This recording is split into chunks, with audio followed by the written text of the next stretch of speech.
Bonjour, nous allons parler du Festival Country de Craponne-sur-Arzon. Alors pour donner un petit peu la tendance, ce festival a démarré en 1987 à Dore-l'Église et au bout de 5 ans, l'association a périclité et a été reprise par la commune de Craponne-sur-Arzon avec son maire de l'époque, Georges Belu, et son premier adjoint, Jean-Pierre Langenieux, qui ont eu l'idée de relancer ce festival sur Craponne-sur-Arzon. Donc nous sommes à la 37e édition cette année.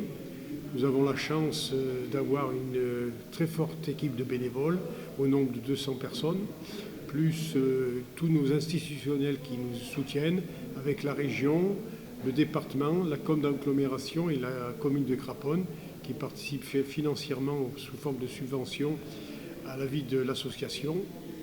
Nous avons aussi énormément de mécènes, plus de 80, qui nous aident aussi à financer l'opération avec un budget de 250 000 €. Nous avons repris cette association qui à l'époque était très florissante et sommes repartis il y a 5 ans avec de moins grosses ambitions puisque suite à un dépôt de bilan, nous avons repris le flambeau pour refaire renaître cette association.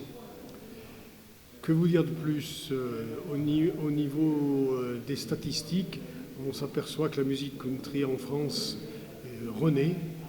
Il y a un public d'environ 1000 fans sur la France, mais rayonne énormément en Europe.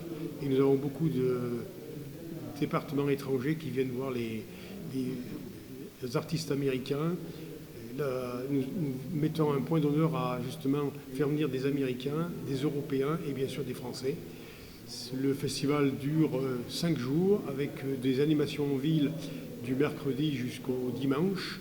Et nous avons 2 concerts le samedi et le dimanche sur le site du Festival du Parc des Étoiles, où nous avons vraiment les professionnels avec les concerts payants qui durent donc le samedi de 15h à 22h, jusqu'à 24h même, et le dimanche de 15h à 22h. Que vous dire de plus?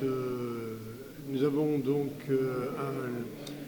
été nommés aux Green Awards en 2022. En 2023, nous avons participé à l'opération En Vadrouille sur FR3, qui est venue filmer chez nous et donner de la publicité à notre festival. Avec le festival, nous avons une animation en ville qui présente plusieurs aspects. Un défilé de voitures américaines, avec des concerts gratuits sur les places de Craponne, en 2 lieux différents. Un lieu plus réservé aux concerts musique et un autre plus au niveau des line dancers, une animation qui est très prisée par les festivaliers.